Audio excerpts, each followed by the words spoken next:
Buenas tardes, estimado público de la Casa Amarillo Sello Octavio Paz. Nos encontramos en el estudio Árbol Adentro de esta antigua casona del siglo XVIII que alberga la masa hereditaria de nuestro Premio Nobel de Literatura 1990, Octavio Paz, y de su esposa, la artista visual Marie José Tramini. A nombre de la Secretaría de Cultura del Gobierno de México, del Instituto Nacional de Bellas Artes y Literatura y, por supuesto, del DIF Ciudad de México, institución albacea de esta masa hereditaria, de su directora general, la licenciada Beatriz Rojas Martínez, y del mío propio, les damos la más cordial bienvenida a este homenaje México-Costa Rica a la poeta Eunice Odio. A 106 años de su natalicio, Eunice Odio es una de las autoras más representativas de la poesía latinoamericana. En esta ocasión contamos con la participación de importantes autores costarricenses como Peggy von Mayer, Alfredo González, María Bonilla Picado y Lía McDonald Wallery. Como sabemos, Eunice Odio nació un 18 de octubre de 1919 en San José de Costa Rica y falleció en marzo de 1974 en esta Ciudad de México. Viajera incansable debido a sus proyectos periodísticos, laborales y literarios, vivió en Guatemala, El Salvador y México. Entre su obra se encuentra Los elementos terrestres, 1948, que obtuvo el Premio Centroamericano 15 de septiembre. Territorio del Alba, escrito entre 1946 y 1948 y publicado en 1953. Tránsito de Fuego, Pasto de Sueños y Últimos Poemas, entre otros. La voz lírica de Eunice, así como su vida y su trayecto escritural, serán evocados por nuestros invitados. Sean todos ustedes bienvenidos, bienvenidas. Alfredo González Campos es escritor, periodista, productor audiovisual y promotor cultural costarricense.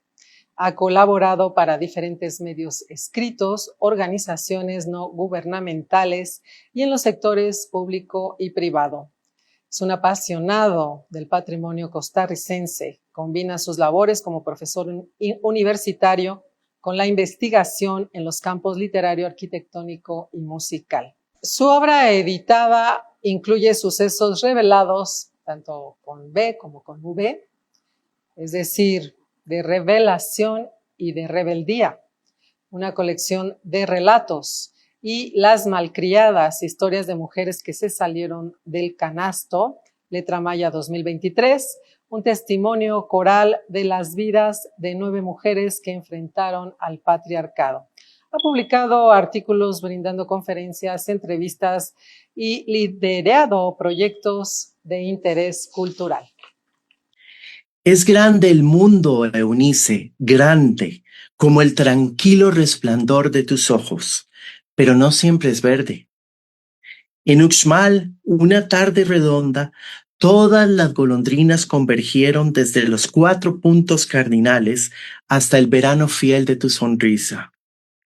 Era el día mortal como un suspiro, la llanura reseca y la esperanza, tu fugitivo corazón ardiendo.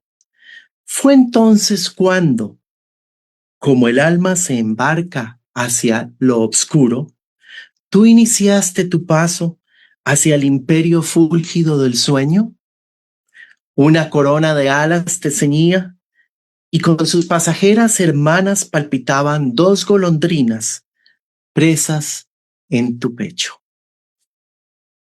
Amigas, amigos, estas son las maravillosas palabras que escribe el poeta mexicano Wilberto Cantón a su amiga del alma, Eunice Odio, lamentablemente un poco perdidas en el mar del olvido poético, pero rescatadas en este momento para celebrar el cumpleaños, el aniversario 106 del nacimiento de esta gran poeta. una poeta que une a dos patrias, Costa Rica, la patria que la vio nacer, y México, la patria que ella quiso hacer suya. Es motivo de orgullo que después de 1 siglo y 6 años estemos aquí reunidos conversando acerca de esta inmensa mujer y su inmenso legado. Vamos a repasar un poco algunos pasajes de la vida de Eunice Odio. Ya sabemos que nació un 18 de octubre de 1919 en la capital costarricense, en San José. Fue registrada bajo los nombres Yolanda Eunice Infante y no Odio. ¿Por qué?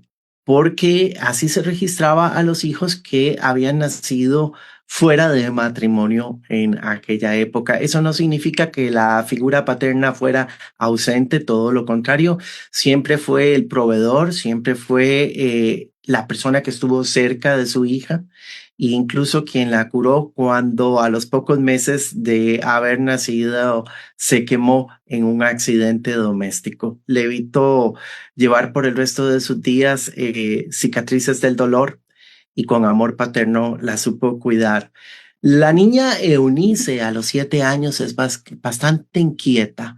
Recorre la ciudad capital, se le escapa a su madre, no hay castigo que logre detenerla. Ella necesita devorar lo que sus grandes ojos esmeralda están observando.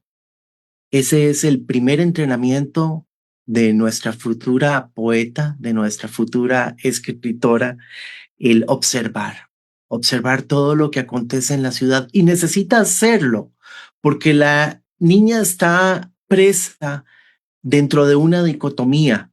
Su madre pertenece a un estrato social muy pobre, mientras que su padre es un acaudalado comerciante.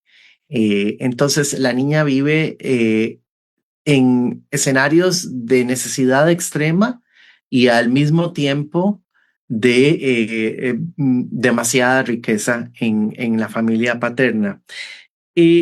Las excursiones de libertad, como ella llama a sus escapadas infantiles, cesan cuando empieza a leer. Cuando empieza a leer, pues descubre la maravilla de todo lo que está observando en el mundo alrededor e incluso en el mundo más allá de los confines de Costa Rica. Gracias a la posibilidad de la lectura, se entusiasma tanto que aprende a leer en 2 días. Esto podría sonarnos un poco fantástico, quizás.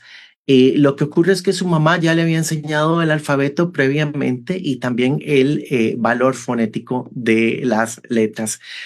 Por eso se entusiasmó y por eso dejó sus excursiones de libertad para realizar sus excursiones dentro de los universos de los libros que devoraba en la biblioteca de su centro educativo. En 1943, en Costa Rica emergió una figura enigmática bajo el nombre de Catalina Mariel, una poeta cuyos poemas eran leídos en la radio en un primer momento y posteriormente publicados en una sección para poesía. Sí, es cierto, los periódicos en ese entonces tenían secciones para poesía, una práctica que se olvidó y que se debería de retomar como condición indiscutible para, para vivir, para que la audiencia logre respirar en el medio de tanto smog, de tanto estrés. Catalina Mariel está presente en la radio, está presente en los periódicos y es el seudónimo que utiliza Eunice Odio para dar a conocer sus primeros poemas. La vida de Catalina Mariel es corta. Ya en 1945 adopta su nombre real, Eunice Odio, y empieza a publicar en el repertorio americano una célebre revista literaria que dirigía el maestro Joaquín García Monge y que llegaba a todos los confines de Latinoamérica. En 1947, Eunice gana el Premio Centroamericano 15 de septiembre y con ello empieza su viaje por todo el mundo, viaja por Centroamérica, se establece en Guatemala, posteriormente se establece en El Salvador y finalmente en 1954 se establece en lo que ella llama su Dulce México. Es un país que la recibe y que le fascina. En realidad, lo que ocurre entre México y Eunice Odio puede ser algo similar al choque entre dos meteoritos, una explosión tan grande, tan cósmica, tan llena de luz en este país que ella denomina de la siguiente manera, dice, México es el colmo de la pasión. Y es que casualmente México es donde Eunice logra realizarse mayormente como artista de manera integral. En México Eunice es poeta, es ensayista, es periodista, es traductora, es crítica de arte, es correctora de estilo y también cuentista. Los dos cuentos que se conocen de su autoría surgen casualmente en México. Es también aquí donde termina su obra cumbre, El Tránsito de Fuego, que escribe desde 1948 hasta 1955. Y es una obra tan fantástica que llevó a su amigo Octavio Paz a decirle lo siguiente. Él le dijo, a propósito de su Weltanschauung o su mitología propia que crea en esta obra, él le dijo, tú, querida, eres de la línea de poetas que inventan una mitología propia, como Blake, como St. John Peirce, como Ezra Pound, y que están fregados porque nadie los entiende hasta que tienen años o aún siglos de muertos. El maestro Octavio Paz dirigió estas palabras a su amiga. Me atrevería yo a decir que muy consciente de que era un vaticinio. Dichosamente no han sido siglos, sino años, lo que se ha tomado para que la palabra de Eunice sea recuperada, evaluada, leída y publicada a través del mundo. Hay figuras claves para esto. El escritor y editor venezolano Juan Lizcano es uno de ellos. Fue quizás quien inició la ardua labor de recuperar el legado de Eunice tras su muerte. También está don Alfonso Chase, escritor, poeta costarricense, que estaba editando con Eunice una publicación pocos meses antes de su muerte. Está doña Rima de Balbona, que recuperó muchos textos perdidos de Eunice en cuenta los dos cuentos que se conocen que escribió en México. Y por supuesto Peggy von Mayer Chávez, que es la editora de las obras completas de Eunice Odio, una persona que de manera valiente y con mucha dedicación reunió toda la obra odiana en primero 3 tomos y ahora creo que son 5 tomos. Y por supuesto, todas las traducciones que se han hecho de Eunice. Eunice nos dejó en 1974 de una manera bastante triste. Su cuerpo apareció aparentemente 10 días después de fallecida en la bañera de su casa. No hubo un suicidio, como algunas voces maledicientes murmuraron, sino que se trató de una congestión visceral. Su cuerpo apareció en estado de descomposición en la bañera que le vio morir. Bastante enojado con esa espantosa broma del destino, esa indiferencia con que miró a una persona tan llena de vida y que había llevado una existencia tan llena de luz y que nos dejó tanto con su legado, decidí escribir un reclamo poético, aventurándome, que he titulado Odio las bañeras y que dice así: no es el agua estancada, ni el hierro corroído, ni la fría losa que muerde la piel, ni el jabón con sus microcosmos efímeros de espuma. Es tu ausencia, la física, el vacío, la falta de luz, tus palabras ahogadas, las que nunca dijiste, eco de un último poema que naufraga en el océano de una tina. No es la muerte, sino su silencio exterminador. No es tu vida inerte, detenida, ni tus huesos translúcidos sin carne. No, no es eso. Es la distancia, la fractura, la separación, la certeza de tu partida, que me deja un rayo huérfano cuando necesito tu planeta entero para alumbrarme. Odio las bañeras. Son mares traicioneros con sirenas aberrantes y barcos hundidos que como fantasmas aún navegan por la memoria.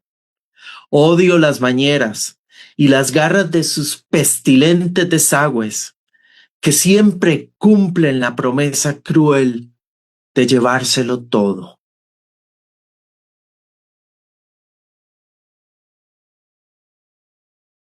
Muchas gracias, amigas. Muchas gracias, amigos. Eunice Odio es definitivamente la mano que mejor une nuestras dos naciones. La patria que la vio nacer, Costa Rica, y la patria que ella decidió hacer suya, México. Su excuñada, Beatriz Castillo Ledón, dijo una frase en su funeral que es bastante significativa para lo que he dicho. Y dice así: como lo esperabas, hermana mía, es nuestra tierra mexicana la que te cubre tiernamente este día. Gracias, México, por cobijar ese sueño eterno de los restos de nuestra amada poeta. Hasta pronto. Peggy von Mayer, catedrática universitaria costarricense, investigadora, crítica literaria y promotora cultural. Es licenciada en Filología Española y Magíster Literarum en Literatura Española por la Universidad de Costa Rica. Directora en Literatura del Doctorado Interdisciplinario en Literatura y Artes de América Central. Es autora de una vasta producción académica, editora de la primera edición de las obras completas de Eunice Odio y de Basilio Acuña, entre otras publicaciones. Bienvenida. Buenas noches. Para mí es una gran alegría y un inmenso placer estar participando del homenaje de 106 años del nacimiento de la gran poeta costarricense mexicana Eunice Odio, y acompañada de mis compatriotas a los que tanto quiero. Les envío a todos un saludo muy afectuoso desde Costa Rica. Cuando la niña entra a la escuela, cae en la fascinación de la palabra. Es ya un mundo diferente, se sumerge en los libros y ese fue su quehacer ya de toda la vida, porque Eunice se forjó una cultura muy autodidacta. Por supuesto, ella siguió la carrera en la escuela y en el colegio, pero tiene una vocación de formación personal muy, muy arraigada a todo lo largo de su vida, y eso se refleja en su creación poética. Desde que ella era jovencita comenzó a participar en los grupos de poetas e intelectuales del país, grupos de vanguardia que ya estaban planteándose una transformación de los cánones literarios y artísticos tradicionales. Ya también por ese tiempo, muy jovencita, comienza a escribir en periódicos y revistas importantes de Costa Rica como Repertorio Americano, que es toda una institución. En 1947 sucede para Eunice un acontecimiento muy singular que va a cambiar su vida, y es que su primer poemario, que se llama Elementos Terrestres, Los Elementos Terrestres, obtuvo el Premio Centroamericano 15 de septiembre que otorgaba Guatemala. Eso fue una ocasión importantísima, porque entonces fue a recoger el premio a Guatemala. Allá se encuentra con Yolanda Oriamuno, otra gran escritora costarricense, y ella la insta a que se quede a vivir en Guatemala. Entonces, en 1952, trabaja en periodismo en El Salvador, cuando es despedida por el ministro de Educación por haber hecho comentarios a favor de un poeta, apellido Granel, que era de los exiliados españoles del tiempo de Franco. El gobierno cree que esa publicación compromete la credibilidad de política del gobierno como si estuviera afiliada al comunismo. Entonces la despiden y ya en 1948 había empezado a escribir El Tránsito de Fuego. Cuando lo manda a participar en el certamen de cultura de El Salvador, gana también el segundo premio, le dan el segundo premio porque llega tarde a la premiación, pero claro, al ver la calidad extraordinaria del poema, deciden darle el premio, el segundo premio y un estipendio monetario importante, y lo más importante es que le dan la publicación del Tránsito de Fuego. Este poemario, que es extraordinario, está considerado uno de los poemarios más perfectos y acabados de la literatura en lengua española. Está considerado como al lado de las mejores creaciones de poesía mística universal.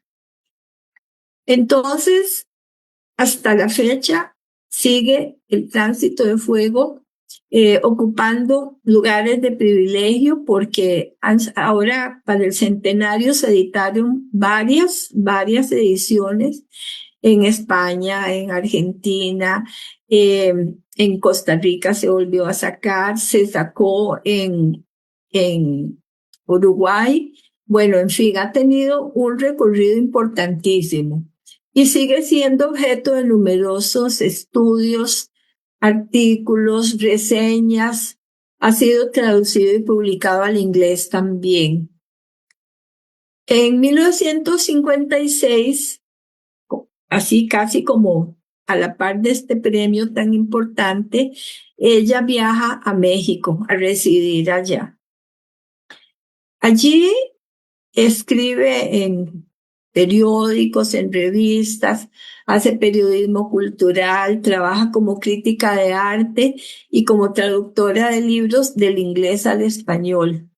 Y publicó cuentos, ensayos, poemas, reseñas y crítica en periódicos y revistas especializadas de arte y literatura. Como crítica de arte es extraordinaria porque tiene una sólida formación cultural. Esto le permite que los artículos de arte tengan muchísima sustancia, muchísimo contenido importante a la hora de analizar, sobre todo artistas mexicanos. También por esa época empieza su oposición al comunismo. Ella empieza a escribir artículos contra el estalinismo y contra el castrismo cubano, y eso le origina una gran cantidad de anticuerpos, porque, bueno, hay que recordar que en ese tiempo había una poderosa izquierda que manejaba el sector cultural de aquel entonces y controlaba gran parte de la actividad cultural y artística de México, hasta el extremo que ella se ve obligada a firmar sus artículos con un seudónimo para que fueran publicados. Desde 1964 hasta su muerte, publicó en una prestigiosa revista venezolana, Zona Franca. Y gracias al apoyo de un poeta venezolano llamado Juan Liscano. Este señor recoge las cartas que la correspondencia que mantuvo con ella, y gracias a ese epistolario nosotros podemos conocer muchos rasgos de la poeta que de otra manera se nos hubieran escapado. La ética y compromiso de Eunice con el mundo y consigo misma eran uno solo y la misma cosa. Era la poesía, era la búsqueda incesante de la belleza, porque en la belleza ella decía que estaba Dios y que la poesía, que la belleza era lo más próximo a Dios en toda la naturaleza. Para Eunice, el poema se convierte en una especie de transmisor o ejecutante de la palabra sagrada, del logos. Y el poeta, en un demiurgo que interpreta y plasma ese código secreto. Esa operación comprende también características intelectivas, espirituales y estéticas, puesto que implica el conocimiento de una sabiduría universal de orden superior que está fundamentada en la conciencia de un principio cósmico de origen divino.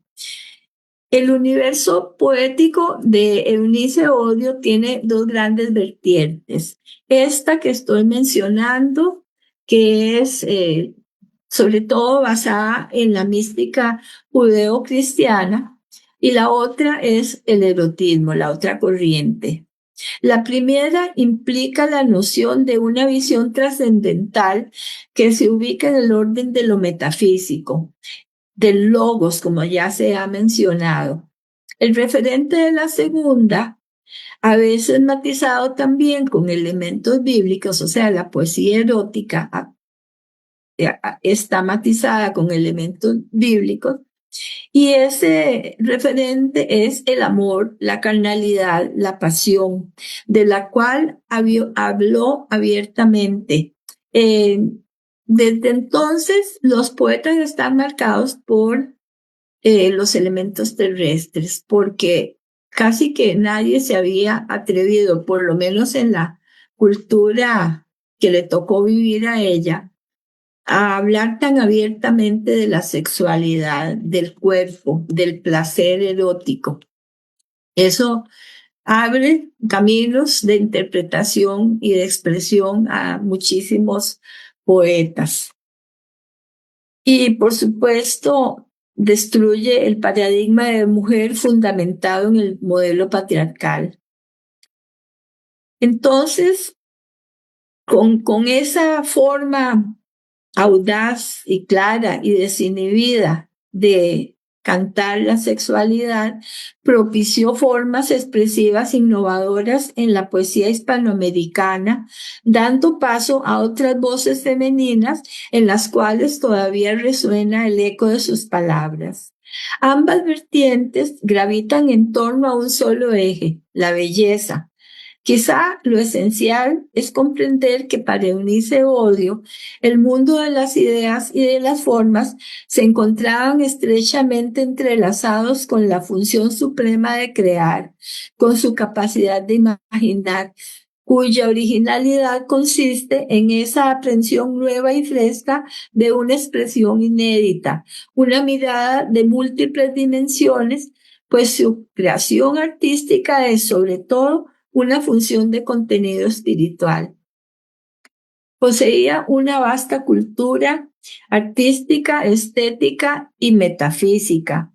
Sus ensayos sobre arte enfocados especialmente en la pintura y la literatura se caracterizan por la precisión del lenguaje, la penetración del fenómeno estético, la sinceridad de sus juicios y extensos conocimientos en la materia. Pues no todos son elogiosos, muchos son profundamente críticos, pero bien sustentados.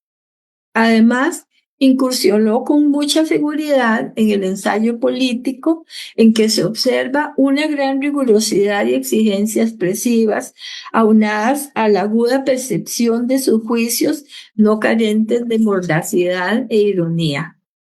Aunque en vida no fue todo lo celebrada que merecía, porque fuera de esos premios, pues, sobre todo en México, llevó una vida bastante solitaria. Estuvo allí desde el 56 hasta el 74 que murió, y aunque se rozaba con la intelectualidad, en cuenta con don Octavio Paz, que era su amigo, ella vivía un poco aislada. Ahora, en cambio, es citada en antologías en Europa, Norteamérica, América Latina, y es objeto de recitales, congresos, conferencias, homenajes como este, simposios, festivales, talleres de poesía, artículos, tesis. Bueno, es el momento de Eunice. Por fin recobró lo que siempre debió haber tenido, esa fama totalmente merecida. En México, cuando ella vivió en México, no obtuvo la nacionalidad sino hasta 1972. Ni siquiera el matrimonio con Rodolfo Sanabria le sirvió como para obtenerla. Y solo le duró 2 años porque lamentablemente falleció de manera extraña, parece que de una congestión visceral, dice la autopsia, en la Ciudad de México, el 15 de mayo de 1974. Y bueno, y falleció físicamente, pero nos sigue acompañando en su obra, en su maravillosa trayectoria hasta el día de hoy, en que la recordamos con especial cariño. Muchas gracias. Bienvenida Delia McDonald Waller. Nació en Colón, Panamá en 1965, aunque ha radicado desde la infancia en Costa Rica. Poeta y ensayista afrocostarricense y afropanameña. Desde 1997 a la fecha ha sido directora de los talleres de creación y directora del Café Cultural Francisco Zúñiga en San José de Costa Rica. Fundadora y articulista del blog de arte y crítica literaria La Coleccionista de Espejos y miembro fundador del Centro de Estudios de la Cultura Étnica en su país. Su obra poética se resume en el 7º Círculo del Obelisco, ediciones El Café Cultural, 1993, Sangre de Madera, de ediciones también de este Café Cultural Francisco Zúñiga, de donde han emergido muchos poetas costarricenses. La lluvia es una piel, Ministerio de Cultura y Juventud en el año 2000, Instinto Tribal, Antología Poética Personal, Voces Indelebles, antología, junto con Shirley Campbell de la Universidad Nacional en 2010 y Todas las voces que canta el mar, publicado en México por la editorial Sediento en 2012. Ella ha publicado diversas antologías de universidades norteamericanas y europeas como la Universidad de Minnesota, la Universidad de Salamanca y está incluida en la Biblioteca del Congreso norteamericano. Recibió el trofeo de Reina Mumujusa, otorgado por la Asociación de la Diáspora Africana. Y también es miembro de la Asociación de Escritores Colonenses desde 2015. Buenas tardes, mi nombre es Delia McDonald, de aquí de Costa Rica, y me uno al seminario coloquio que estamos haciendo, un homenaje, a Eunice Odio Infante. Yo escribí una breve cosa que hice hace unos años cuando estuve ahí haciendo una investigación acerca de ella, y lo voy a compartir con ustedes y después voy a compartir un poema. Fue poeta, poetista, ensayista, crítica literaria y de arte, periodista, una de las primeras graduadas en el país, y se llamó Eunice Odio Infante. Y fue de las que, junto con Yolanda Oriamuno, compañera de ella de escuela y de colegio, Empezó a surcar el mar de la poesía que recién geminaba en Nicaragua, El Salvador, Honduras, Guatemala, Cuba, México, donde murió. Camino al desierto de los leones, persiste esa imagen de las manos rezando en la penumbra de la noche y de esa eterna memoria de aquel miércoles 13 de marzo de 1974, que es cuando suponemos que murió. Urgida por el llamado del desencanto y del descanso, la combi se detuvo de nuevo en la esquina, cerca de las 7 de la noche, y de ella descendió, como tantas otras veces, una mujer impresionantemente bella. Por esos ojos se perdieron a muchos en sus profundidades. Lleva abierto el abrigo de paño negro, cubriendo lo necesario de un vestido también oscuro. Las piernas, robustas y finas, dentro de unos zapatos semialtos, acostumbrados de llevar el ritmo de un paso provocador, apenas daban abasto para llegar al final. Poco antes de llegar, toma aire, abraza con una mano el bolso con los libros, botellas o algo parecido, y en la otra el delgado cuello de las llaves, queriendo escapar de la empuñadura del dolor de su costado. Al entrar, controla con un suspiro el latir de su corazón, sin fuerzas, usando el resto del cuerpo, pero sin ganas la puerta. Pero antes de avanzar, enciende la luz del corredor para que piensen las visitas inoportunas que no está en casa. Descuelga el teléfono y en el calor tibio de la sala, llena de libros en desorden, la recibe como poco antes de notar que el plato del gato apenas tiene unos trozos de leche cortada y que el teléfono timbra por la insistencia de algún amigo. Lo descuelga. No llega a tiempo de contestar y lo deja descolgado. De todas maneras, no tiene ganas de hablar. Sin pensarlo mucho, ahorca el auricular sobre la espalda del sillón.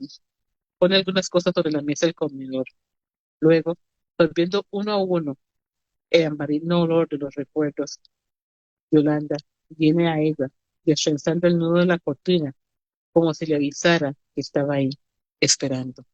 Hemos de recordar que Yolanda Oyamuno fue compañera de casa de ella durante mucho tiempo y que al final fue ella la que le ayudó en su muerte.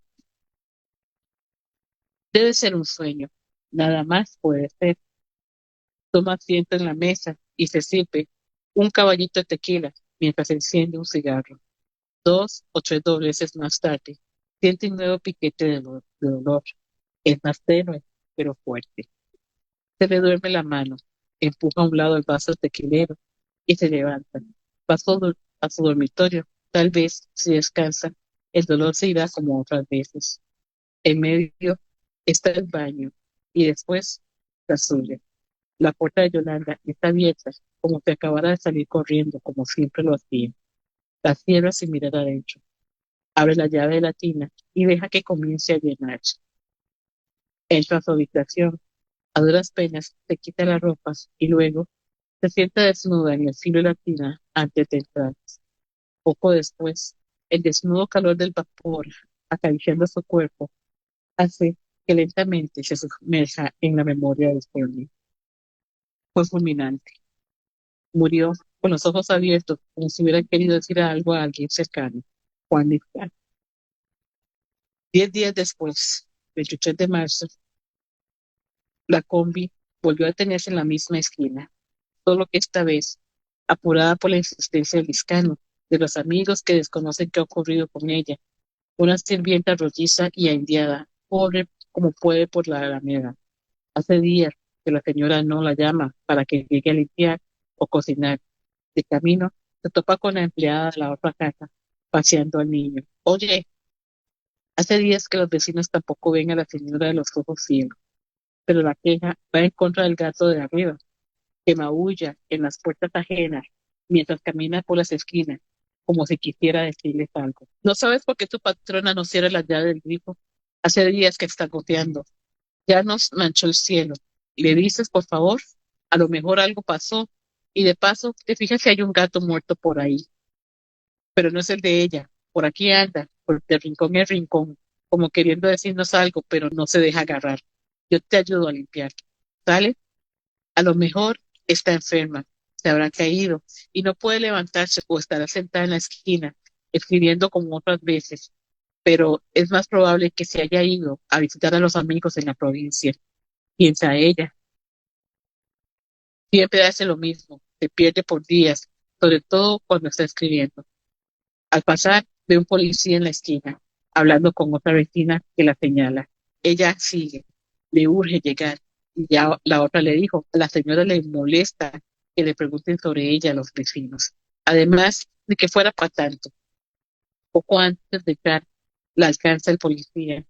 Olor a muerto emerge debajo de la puerta, goteando suavemente una presa contenida de agua tibia que ya comienza a alfombrar las escaleras, sin poner mucha atención a los demás, empujando de un lado a otro los tomates y la cebolla, busca, busca las llaves ocultas en el fondo de la canasta del mandado. Abre. Lo primero que lo recibe es el tintineo del móvil guindando sobre la puerta. Después, urgente, casi en carrera, el vaho, sofocante del polvo del días, olor, soledad, a tristeza, a ese tipillos que medio se descomponen por el abrazo del agua caliente, latina cantando en voz alta. ¡Qué barbaridad! Seguro la señora salió corriendo y se olvidó de cerrar el grifo de la bañera. Espéreme aquí, porfa. Entra. Él no le hace caso. Qué extraño. Las llaves de la señora están donde siempre, en la mesita de la entrada, junto a tu bolso, abrigo y chalina. Echas un nudo en la esquina detrás de la puerta. Espéreme un momento, ya le llamo a la señora. No siga. Ella avanza, él va detrás de ella. Apenas alcanza a colgar el teléfono. Va a la habitación, la ropa amurallada alrededor de la cama, como otras veces, pero al contrario de otros días, a esa hora, la luz sigue cojeando sobre la comida casi podrida sobre la mesa, un vaso tequilero volcado, frente al esqueleto de un limón que languidece del susto frente a las hormigas nadando en el plato del agua, que ahora mira desde afuera como los brotes sacramentales de la hierba y a la altura del pecho y la labranza de la semilla de silencio y desierta. Epígrafe 1, el filipe odio. No está en la habitación tampoco, pero al pasar por el baño, ni un paso más puede dar, con los brazos reposados sobre los costados de la bañera, sentada con la mirada entornada, soñando con los ojos abiertos. Ella está. El agua sigue corriendo, forma un pozo jugando a las escondidas con la tubería. De pronto, algunas ondas perturbadoras del agua repican con la última llamada del día. Era Juan Hispano. Esa es parte de la conversación que yo tuve con él y que tengo pues para futuros encuentros. Te voy a compartir, pues les voy a compartir parte del poema que había escogido de ella. Poema primero, posesión en el sueño. Ven, amado, te probaré con alegría, te soñaré conmigo esta noche. Tu cuerpo acabará donde comience para mí la hora de tu fertilidad y tu agonía, y porque somos llenos de congoja, mi amor por ti ha nacido con tu pecho. Es que te amo, en principio, por tu boca. Ven, comeremos en el sitio de mi alma. Antes, antes que yo se te avida mi cuerpo, como mar despeñado y lleno, hasta el crepúsculo de peces, porque tú eres bello, hermano mío, eterno mío, dulcísimo. Tu cintura, en que el día parpadea, llenando con tu olor todas las cosas, tu decisión de amar, de súbito, desembocando inesperada a mi alma, tu sexo matinal, en que descansa el borde del mundo y se dilata. Ven, te probaré con alegría, manojo de lámpara, será a mis pies tu voz. Hablaremos de tu cuerpo con alegría purísima, como niños desvelados a cuyos altos fue descubierto apenas otro niño y desnudando su incipiente arribo y conocido en su futura edad total sin diámetro, en su corriente genital más próxima, sin cauce, en apretada soledad. Ven, te probaré con alegría. Tú soñarás conmigo esta noche y anularás aromas caídos de nuestra boca. Te probaré de alondras semanas eternamente oscuras y desnudas de los elementos terrestres. Eunice es una de las grandes representantes de la cultura costarricense radicada en México, igual que Yolanda Oremono, igual que muchos otros que se fueron para México, hasta Chabela Vargas, a hacer una vida. Creo que es justo que le hagamos este tipo de homenajes y de recordatorios. Fue un gusto y un placer estar acá con ustedes. Y esperemos siempre tener la poesía como mano y como guía. María Bonilla Picado, San José de Costa Rica, 1954. Es escritora, actriz, directora, guionista y académica. Doctora en Estudios Técnicos y Estéticos del Teatro por la Universidad de París 8, la Sorbona. Es profesora catedrática de la Universidad de Costa Rica, donde ha impartido actuación, puesta en escena, semiótica, entre otras.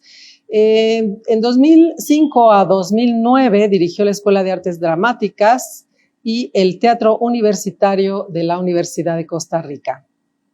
Actriz profesional desde 1974 y directora teatral desde 1984, fue directora de la Compañía Nacional de Teatro y ha recibido 3 premios nacionales de dirección. Ha trabajado en la Compañía Nacional de Teatro, el Teatro Universitario y el Teatro Nacional, además de fundar y dirigir el Teatro UBU, uno de los espacios independientes más relevantes de la escena costarricense contemporánea. Bienvenida, María Bonilla Picado. Soy María Bonilla y gracias a Leticia Luna y a la Casa María José Octavio Paz en Ciudad de México, quiero compartir con ustedes un fragmento para Zoom de mi espectáculo Yo soy como soy y no hay remedio, con imágenes de Ana Muñoz. El orden del vacío preparaba una palabra que no sabía su nombre. Anita andaba en el sueño con zapatos de vigilia. Ay, Anita, por tus pies te van a negar el día. Noviembre 1964, Eunice Oso. Marzo 1945, Eunice cara de pregunta. Diciembre 1965, Eunice cara de zoológico. Febrero 1968, Eunice, hasta mañana, amor mío. 29 de agosto, Eunice 2. Me llamo Eunice Odio y soy un personaje de ficción, un fantasma tal vez, un mito. Por supuesto que soy una escritora de carne y hueso. Nací a golpe de alba en San José cuando alguien escribió por ahí: el general Pelico Tinoco abandonaba regañadientes el poder después de 2 años y medio de habérselo arrebatado a González Flores. Presionados él y su hermano Piquín por Julio Acosta y un grupo de rebeldes. Apoyados por el gobierno norteamericano de Wilson, que hizo todo menos enviar marines, aunque lo pensó. Ay, todo eso me lo contó mi padre. Fue una jugada reaccionaria de la oligarquía cafetalera al ver que la Suiza centroamericana blanca se resquebrajaba. Es decir, que fui concebida y parida en tiempos de turbulencia social y política, incendios, asesinatos. Muerto Piquín, Pelico abordó un barco en el Caribe con 30 personas, familiares, funcionarios, la medium de la familia, Ofelia Corrales, y forrado de fondos estatales, se fue a París, rumbo Jamaica, y pónganse del camino. Ay, todo lo perdió en el juego. Murió pobre. Su esposa hacía traducciones en un mísero apartamento del barrio latino y cultivaba chayotes en macetas. y recordaba tu Turrialba. Preparaba exóticos picadillos de chayote para sus invitados y dulces chancletas con pasas, canela, clavo de olor, queso rallado y almendras. 2 meses después, un 18 de octubre de 1919, nací yo. Debo confesar algo. De eso se trata también el teatro, ¿no? Siempre dije que había nacido en 1922, pero no. Coqueterías de una. Algo de mis cenizas y huesos están en una tumba ajena y sin nombre propio. Y otras viajaron en avión a mi país. Pero sigo viva en cada uno de mis poemas. Y cuando alguien escribe o comenta sobre mí, chismes, leyendas, enigmas, los escucho desde el transparente Mictlán donde habito. Le echan flores y piedras. No importa. Estoy acostumbrada. Tuve 3 nacionalidades, 3 patrias, 3 hogares: Costa Rica, Guatemala, México. Tal vez, pero no. Patria, solo una. Hogar, solo uno. La escritura. Presencia radiante, aura de musa, caligrafía del alma, inspiración. Una casa vacía, donde puede entrar el ladrón, porque no hay nada que robar. Dramaturgia, pasaje, remembranza, tartamudeo. Igual, yo solo me acuerdo de algunos asuntos. Otros los olvido, los recuerdo mal, o ellos lo inventaron. Mis últimos años en México, después de mi regreso de Costa Rica por la visita de Kennedy en 1963, que fui a cubrir, terminó en una tina de baño en la calle Río Neva 16, donde encontraron mi cadáver, más de una semana después de haber muerto. Así de lógubre y así de confuso.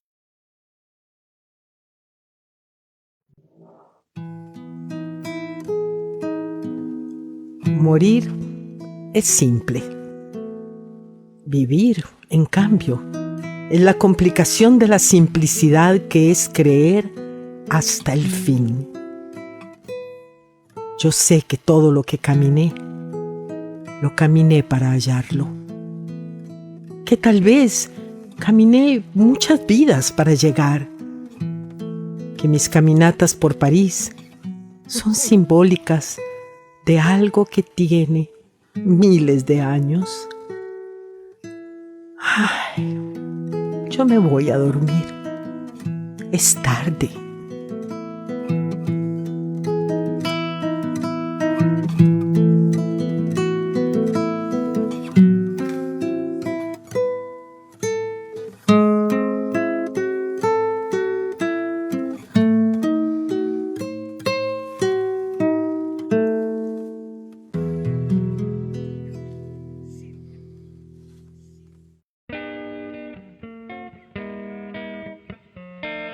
Estoy sola, muy sola, entre mi cintura y mi vestido, sola entre mi voz entera, con una carga de ángeles menudos, como esas caricias que se desploman solas en los dedos. Entre mi pelo, a la deriva, un remero azul, confundido, busca un niño de arena, sosteniendo sus tribus de olores, con un hilo pálido, contra un perfil de rosa, en el rincón más quieto de mis párpados, 13 peregrinos se agolpan. Se oye el agua reclinándose en el musgo. Es la semilla alegre del agua que descansa, o el día hilando el pequeño desnudo de los pájaros. Se oye el cristal agreste desatando en el alba su corriente. Es el rocío que hiere con su pata celeste. Escucha, se ha quedado sola, como mi desnudez, la rama. Es que regresa al aire la azucena, es que cae el aroma. Calla, calla, que en mi oído reclinada el agua canta.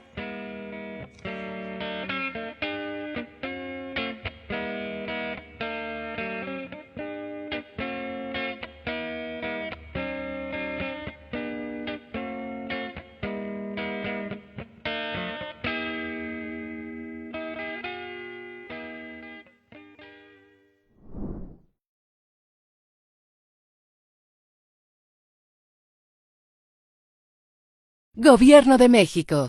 Segundo piso de la Cuarta Transformación.